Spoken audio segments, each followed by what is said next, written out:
Imagine standing on the edge of a glacier. For miles, all you see is ice, a majestic, impenetrable fortress of cold silence.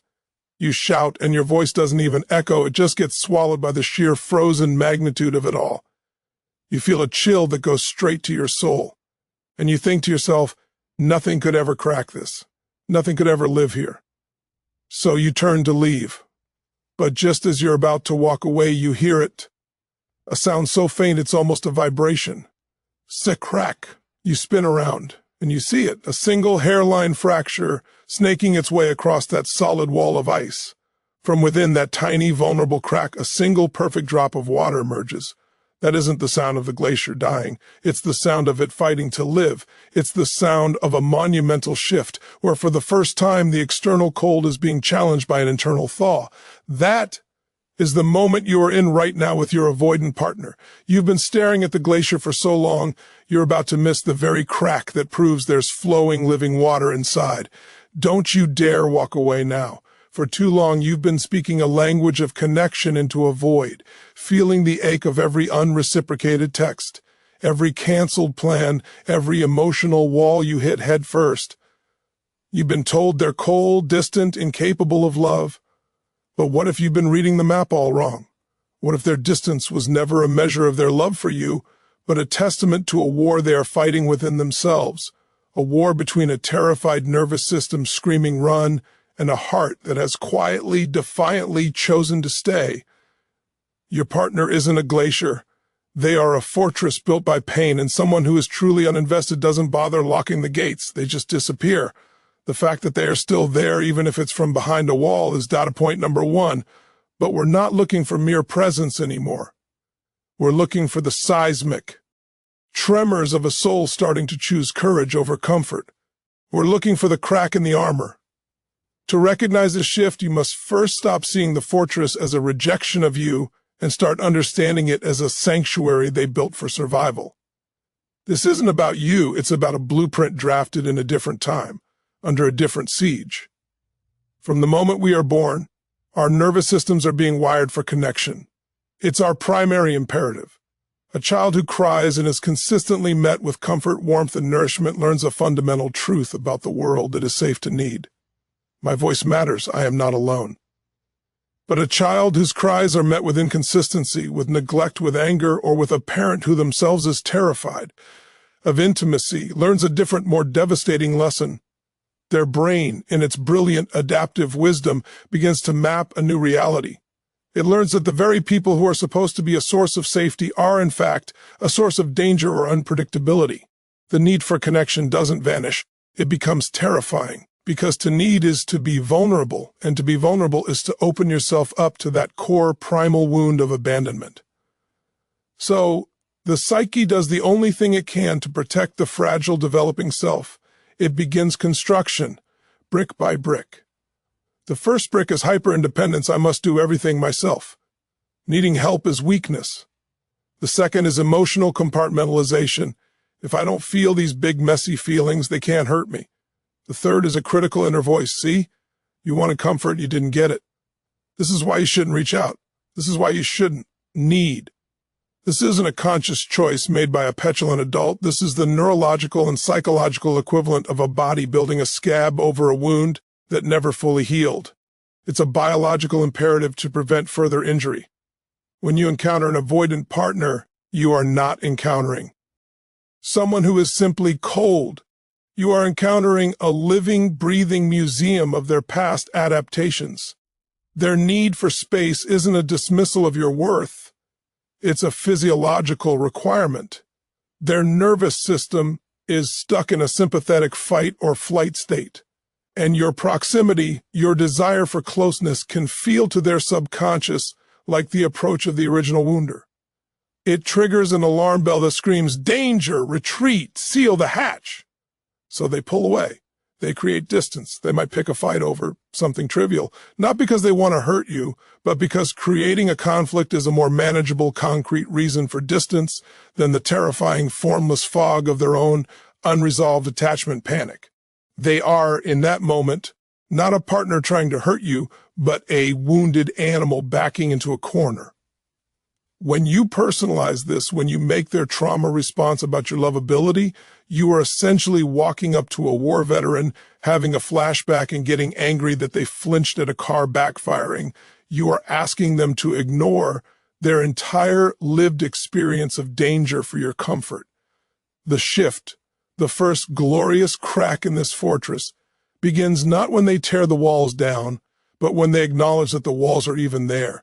It starts when they stop justifying their retreat as needing space and start to tentatively, fearfully explore the why. It might sound like, I know I get distant sometimes. It's not you, it's something I'm working through. Or, I feel myself wanting to pull away right now and I don't want to, but it's a powerful feeling. That moment when their self-protective instinct is momentarily overridden by a moment of metacognition, by the ability to observe their own pattern and communicate it, is a moment of monumental courage. It is the glacier acknowledging its own ice. It is the first quiet admission that the fortress, while once necessary, might also be a prison. And that admission is the single most vulnerable and trusting thing they can offer you. For the longest time, the emotional storms inside your partner have been silent, internal hurricanes. You only felt the aftermath, the cold front, the distance, the shutdown energy. They've been trained to believe that these internal states are shameful, overwhelming, or too burdensome to share. So they lock them away, and you're left standing in the sudden quiet, wondering what you did wrong. The second seismic shift, one that should make your heart leap with a fierce, protective hope, is when they begin to name the hurricane. This is not the same as having a meltdown or dumping their emotions on you. That is a storm with no name, a chaotic outburst that leaves destruction in its wake. Naming the hurricane is an act of profound clarity and vulnerability. It's the moment they move from being consumed by the emotion to being able to identify it, even as it's happening. Imagine this, you're having a perfectly lovely evening, and you notice that familiar subtle shift in their energy. The light in their eyes dims slightly, their responses become shorter, the invisible wall begins to descend. In the past, this was the prelude to a days-long silent retreat, leaving you anxious and scrambling. But now something different happens. They take a breath and they say, I'm feeling overwhelmed right now. Or my anxiety is spiking and I need a few minutes. Or I'm feeling a lot of pressure and it's making me want to shut down. Do you understand the sheer magnitude of that sentence? In that moment, they are doing three things that go against every self-protective instinct they have. First, they are choosing awareness over autopilot. Instead of simply being hijacked by their nervous system and disappearing, they are using their prefrontal cortex, the adult rational part of the brain, to observe the hijacking as it's happening. Second, they are translating a physical, primal sensation of panic. Run, hide, detach into a shareable, intellectual concept. I'm overwhelmed. This is an incredibly difficult cognitive task. It's like trying to recite poetry while your house is on fire. Third, and most importantly, they are trusting you with the truth of their interior world.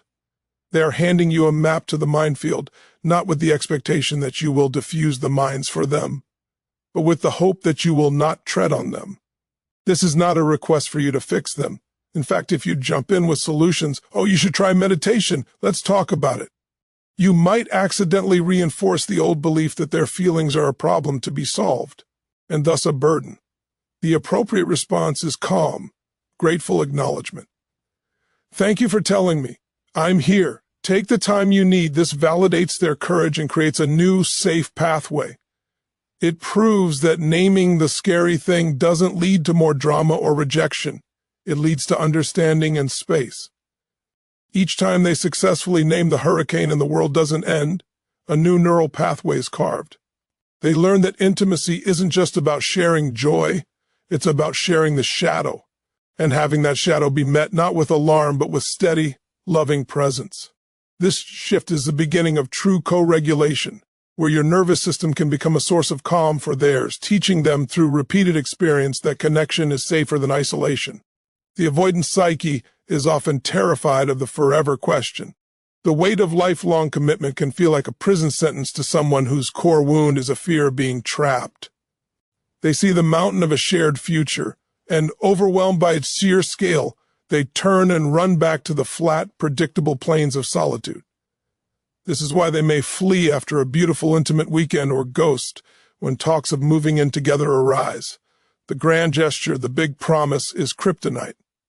But the shift, the beautiful, subtle recalibration, appears in the realm of the micro-commitment.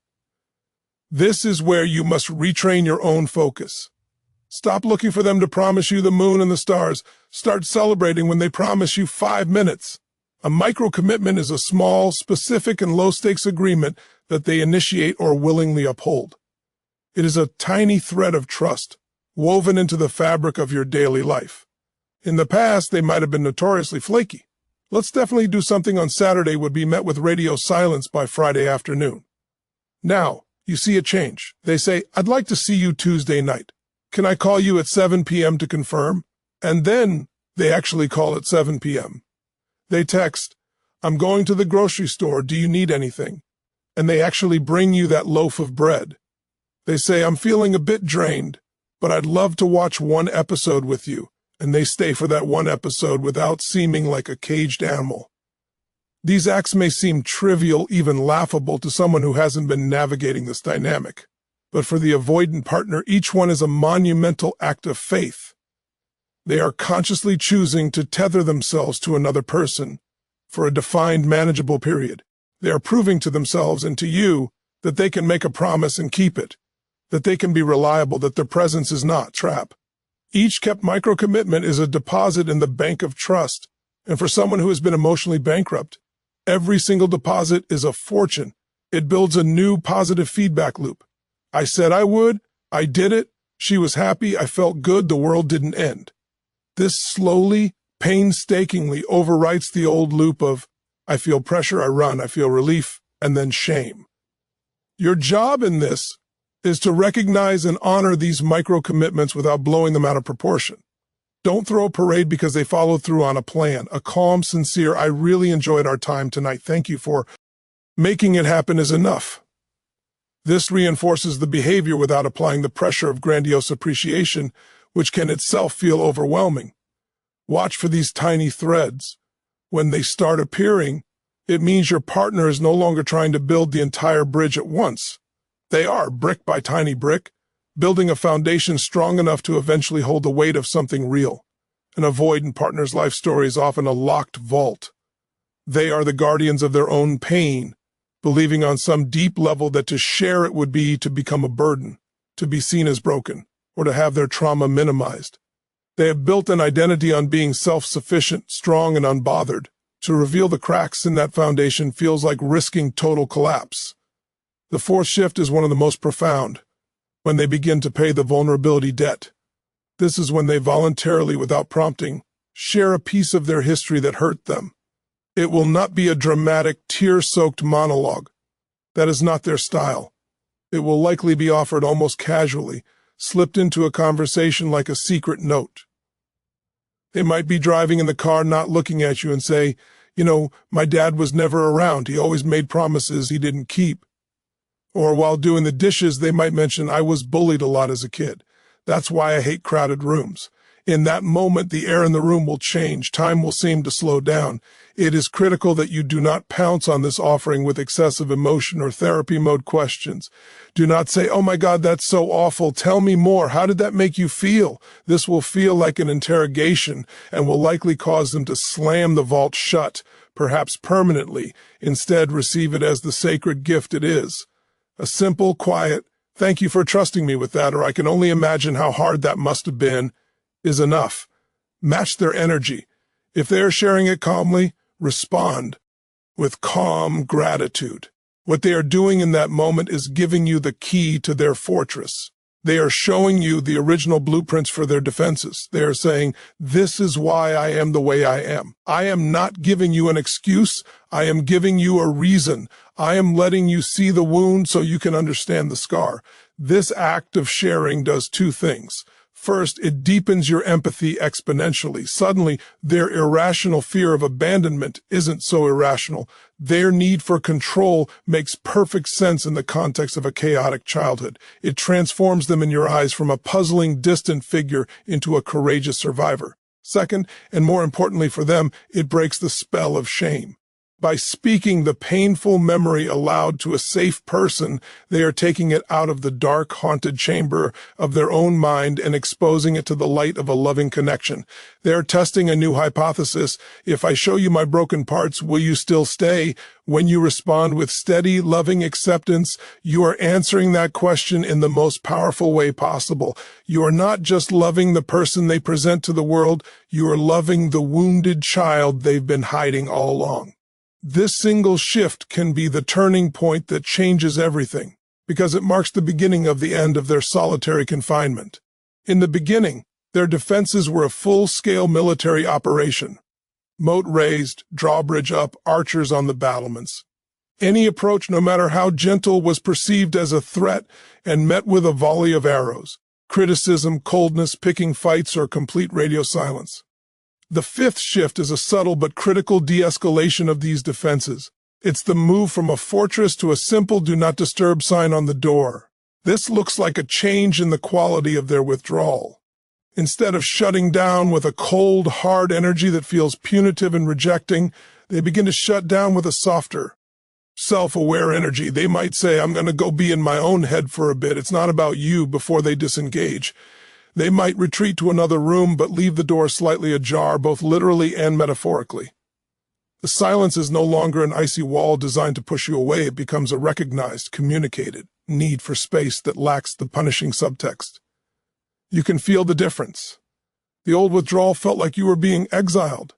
This new version feels like they are simply taking a time out to recalibrate.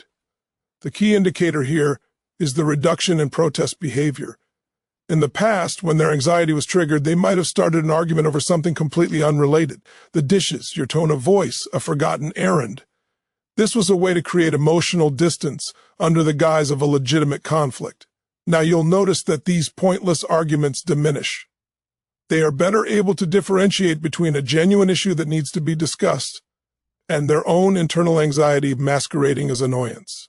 They are learning to self-soothe, rather than making you the villain in their internal drama. This shift is a sign that their nervous system is beginning to regulate. They are moving from a state of dysregulation, fight, flight, freeze, toward a state where they can manage their own emotions without making it your problem. It means they are starting to feel secure enough in the connection to take responsibility for their own internal state. They are, in essence, cleaning their own side of the street. This is a massive step toward a mature, interdependent relationship. It's the difference between a country that builds a wall out of paranoia and one that simply has a clearly marked, peaceful border.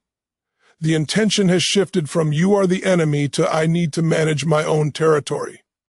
For so long, it has felt like you are speaking two different languages. You speak the language of connection, I miss you, how are you feeling? I love us. They speak the language of self-preservation. I need space. I'm fine. It's not a big deal. The sixth shift is a moment that will feel like a miracle. It's when you hear your own language of love reflected back at you. You'll be going about your day, and you'll get a text from them that says, thinking of you. Not because you texted first, not because there's a practical reason, but just because. You might hear them use a term of endearment you introduced, or reference an inside joke you created.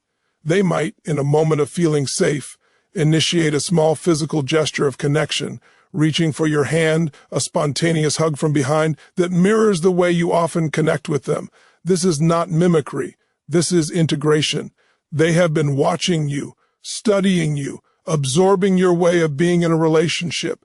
They have seen that your language of thinking of you texts leads to connection, not catastrophe.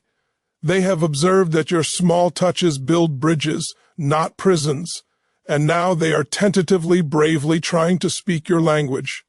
It is their way of saying, I see how you love me, and I am learning to love you back in a way you can understand. This is a profound act of empathy and adaptation. It means you are no longer just a source of anxiety or pressure. You have become a model for a new, safer way to connect. When this happens, it is essential that you receive it with quiet, warm acknowledgement, not with shock and awe.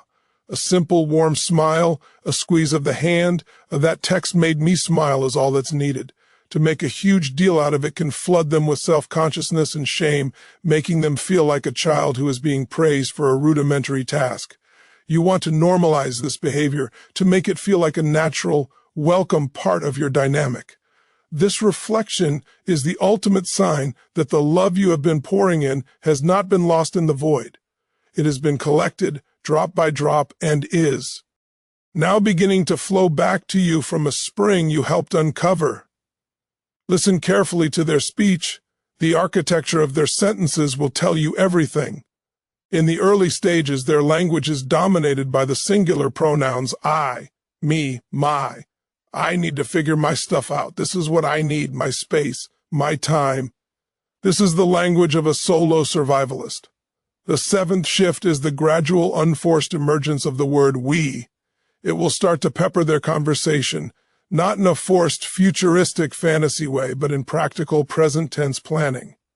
They will stop saying, I was thinking of going to that new movie, and start saying, should we check out that new movie this weekend? Instead of, I have a work thing, it becomes, we have that party at my boss's house next week. They might refer to a problem as our problem to solve, rather than your problem to deal with. This linguistic shift is a direct reflection of an internal psychological shift. Their identity is slowly expanding to include you. You are no longer an external force acting upon their solitary world. You're becoming a part of their world's ecosystem. The concept of us is no longer a threatening entity that demands the dissolution of the self, but a collaborative partnership that can coexist with their individuality. This is the birth of true interdependence. It means they are starting to believe on a cellular level that two can be as strong as one without one having to disappear. Pay attention to this. The conscious use of we is a verbal commitment, a tiny vow they make repeatedly throughout the day. It is the sound of their walls not just cracking, but beginning to be dismantled, brick by brick, to make room for something bigger than themselves. This is the pinnacle. This is the moment the glacier has fully thawed, revealing fertile ground beneath. For an avoidant partner, asking for help is the final boss in the video game of vulnerability. Their entire identity has been constructed around the idea that I can only rely on myself. To admit they need assistance, especially emotional support, feels like a total surrender of their core identity. It feels like failure. The eighth and most powerful shift is when they finally, against every screaming instinct, ask for your help. It will not be a grand, dramatic plea. It will be quiet, almost clumsy. They might be struggling to assemble a piece of furniture, and instead of spiraling into silent frustration for hours, they might look at you and say, hey, could you give me a hand with this? In that simple request is a universe of meaning. It means they have allowed you to see them in a state of perceived incompetence. They trust you not to judge them for not knowing. On a deeper level, it might sound like this: I'm really struggling with my anxiety today. Can you just sit with me? Or, I got some bad news at work. I don't really want to talk about it, but can I have a hug? This is the ultimate reversal of their core wound. Their childhood lesson was, my needs are a burden. To need is to be rejected. By asking for help and having that request met with willing, non-judgmental support, they are rewriting that core belief. They are learning my needs are human. To need is to connect. Your response in this moment is critical. Do not overfunction. Do not swoop in and take over, which can feel infantilizing. Simply provide the specific help asked for. Be a calm, steady presence. Your ability to meet their requests without fanfare or pity communicates one powerful message: your vulnerability is safe with me. It does not repulse me. It connects me to you. This single act of asking for and receiving help does more to heal their attachment wounds than years of therapy or 1,000 I love you-s. It is the final solid proof that the fortress is gone, replaced by a shared home with an open door. What you are witnessing in your partner is not a fluke or a temporary glitch in their programming. It is the hard-won fruit of a brutal internal war between a lifetime of conditioning and the terrifying, beautiful pull of a love that feels different. Every crack in their armor, every named feeling, every micro-commitment kept is a battle won against the ghosts of their past. This is not a linear process. There will be days when the walls seem to go right back up, when old patterns reemerge with a vengeance. Do not mistake this for failure.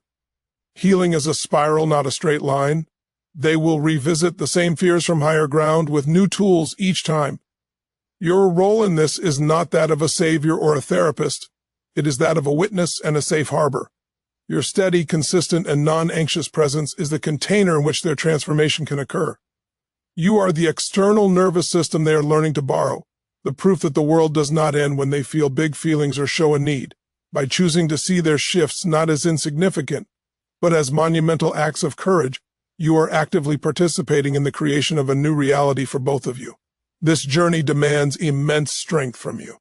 It requires you to recalibrate your own expectations, to find validation from within when their external validation is scarce, and to build a rich, full life outside of the relationship so you do not become dependent on their every mood shift for your own sense of worth.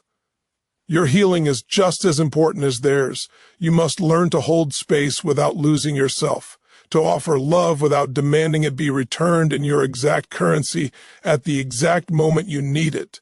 The decision to stay or go is ultimately yours alone, and it must be rooted in your own well-being.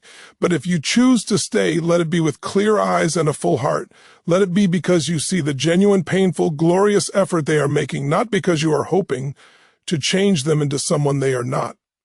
Let it be a choice, not a trap, if you can see. These shifts, however small, you are not looking at a partner who doesn't love you. You are looking at a partner who is fighting a dragon every single day and choosing to love you as the sword they picked up to do it. That kind of love isn't the easy, sunshiny kind you see in movies. It's the forged in fire kind. It's the kind that has been tested by silence and fear and has chosen to speak anyway. It is a deeper, more conscious love precisely because it has been earned through struggle. So don't walk away at the first sign of the thaw. The messiest, most challenging, and most rewarding part of the journey is just beginning. Stand there, be steady, be patient, and watch as the person you love finally, bravely, steps out from behind their own walls and into the embrace of a connection they once thought was impossible. Thank you for having the courage to listen, to feel, and to see the possibility of a different outcome. This isn't easy, but your willingness to understand is the first step toward a new reality. Believe in the shifts, believe in their struggle, and most importantly, believe in your own strength to navigate this path. Go out there and build the connection you deserve.